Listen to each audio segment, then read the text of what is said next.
Bonjour et bienvenue dans cette vidéo d'introduction au groupe Facebook que j'ai créé, dont le but est d'étudier ensemble les sens du tarot.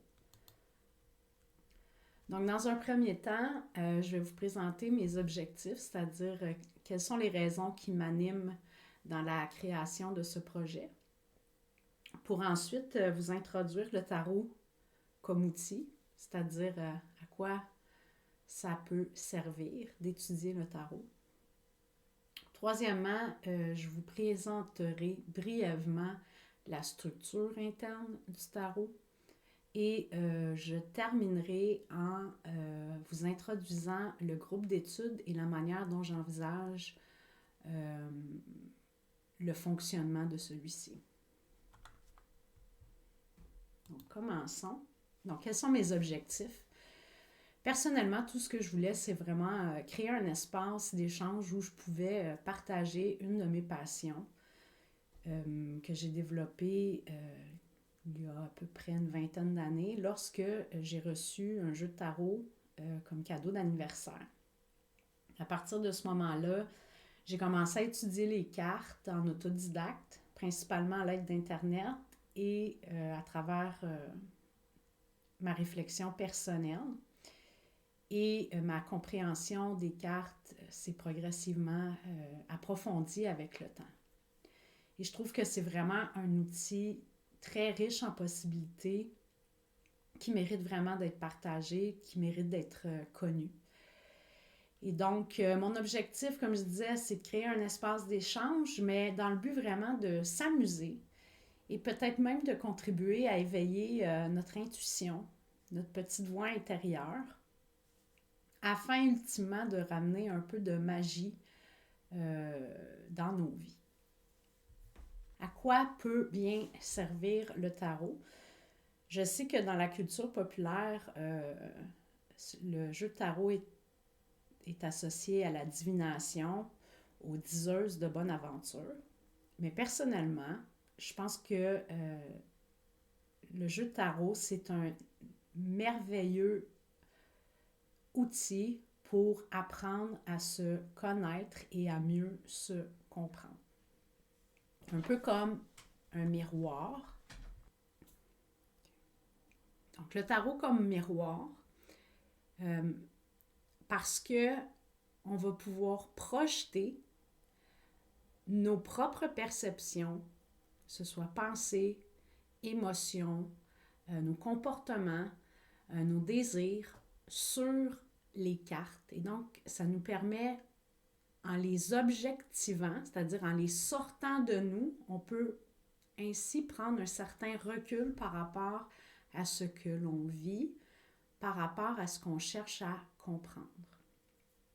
Et donc, ça, c'est un outil qui est très riche en possibilités à ce niveau-là.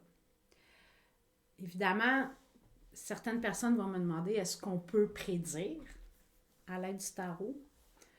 Oui, mais comme on peut prédire à partir de n'importe quelle donnée qui sont adéquates, c'est-à-dire qui représentent d'une manière appropriée la réalité et donc qui sont non biaisées.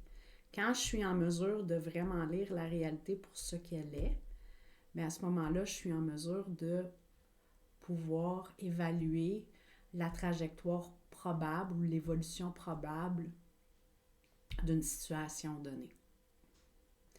Donc, le tarot, c'est comme un langage, c'est un langage symbolique.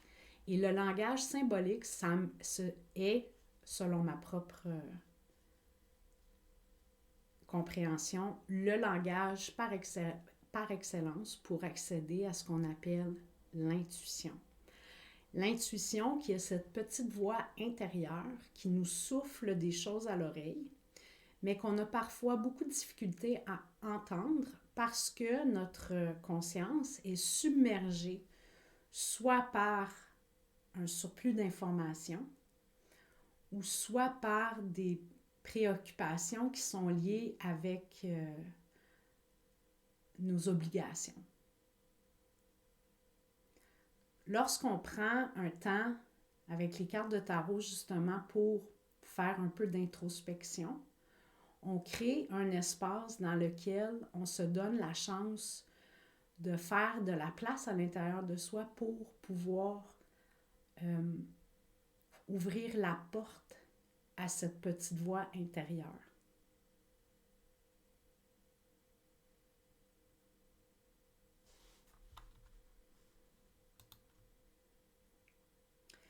Le tarot se présente sous plusieurs versions, notamment le Rider-Waite, le Thoth, le tarot de Marseille.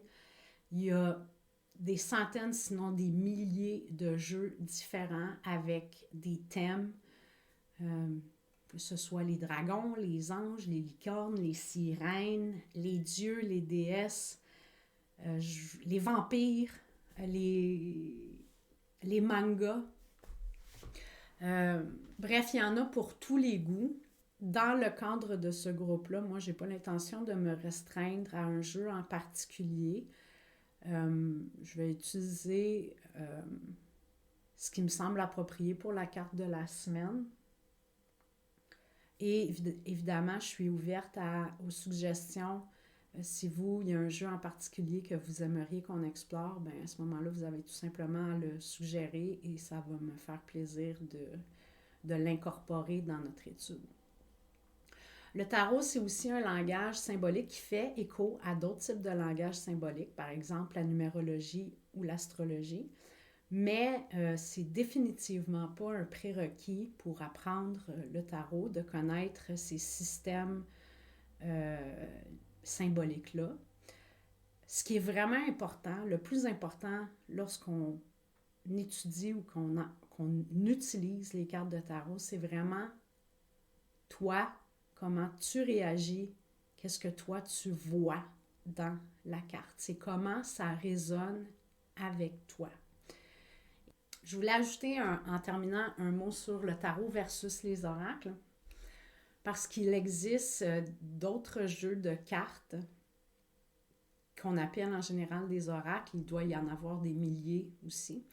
Et personnellement, pendant longtemps, je n'ai pas utilisé ce médium-là pour la simple et bonne raison que souvent les oracles sont teintés par la philosophie spirituelle de l'auteur qui les a créés.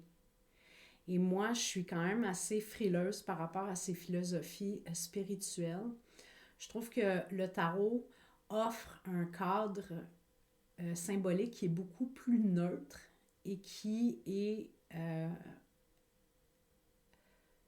plus facile justement d'y mettre ce qui nous correspond davantage et d'en tirer justement ce qui nous correspond davantage. Donc, j'avais dit que je vous présenterais la structure interne du tarot brièvement. Donc, le tarot est composé de 22 arcanes majeures, numérotés de 0 à 21, et est constitué de 4 suites qui constituent les arcanes mineurs, notamment les bâtons, les coupes, les épées et les pentacles. Donc ici, on a un tableau qui représente les 22 arcanes majeures que j'ai structuré en étages pour montrer la correspondance numérologique qu'entretiennent entre elles les arcanes majeures. Les arcanes majeures, on pourrait les concevoir comme étant des archétypes qu'on va retrouver dans notre expérience humaine. Ça commence avec le magicien qui est au numéro 1 et on finit avec le monde qui est au numéro 21. Et ici, on a le fou qu'on retrouve au chiffre 0. Et donc, la raison pourquoi j'ai structuré mon tableau de cette façon-là, c'est parce que je pense qu'une des manières justement de bien comprendre la signification de chaque carte, c'est de les faire résonner avec les cartes qui leur correspondent d'un point de vue numérologique. Par exemple, si je veux comprendre la signification de la carte des amoureux, qu'on retrouve sous le chiffre 6, mais je vais étudier, entre autres, la carte du diable qu'on retrouve au numéro 15. 15, 1 plus 5 qui fait 6. Donc, comme si on avait les deux faces d'une même situation. Donc, ça l'offre un potentiel très riche en termes d'interprétation et de compréhension. Les arcanes mineures, quant à elles, sont l'équivalent, dans le fond, d'un jeu de cartes conventionnel. À la seule différence que à chaque suite est associé un élément. Donc, les bâtons aux bâtons sont associés l'élément feu. L'élément feu qui représente la passion, l'inspiration et les désirs humains. Alors que les coupes sont associées à l'élément eau. L'élément eau représente l'aspect émotionnel de l'expérience humaine. Les épées associées à l'élément air représentent l'aspect des pensées et de la communication de ces pensées. Et pour terminer, on a les pentacles ou les deniers qui sont associés à l'élément terre et qui correspondent à la matérialité de l'expérience humaine. Pour terminer, les sens du tarot, c'est comme je disais, un groupe Facebook. Et donc, la manière que j'entrevois le groupe fonctionner, c'est qu'à chaque semaine, je vous présenterai une petite capsule vidéo d'à peu près 5, 7, 10 minutes maximum où je vous présente une carte de tarot avec des mots-clés et où peut-être j'attire votre attention sur certains symboles qui sont liés à la représentation de la carte.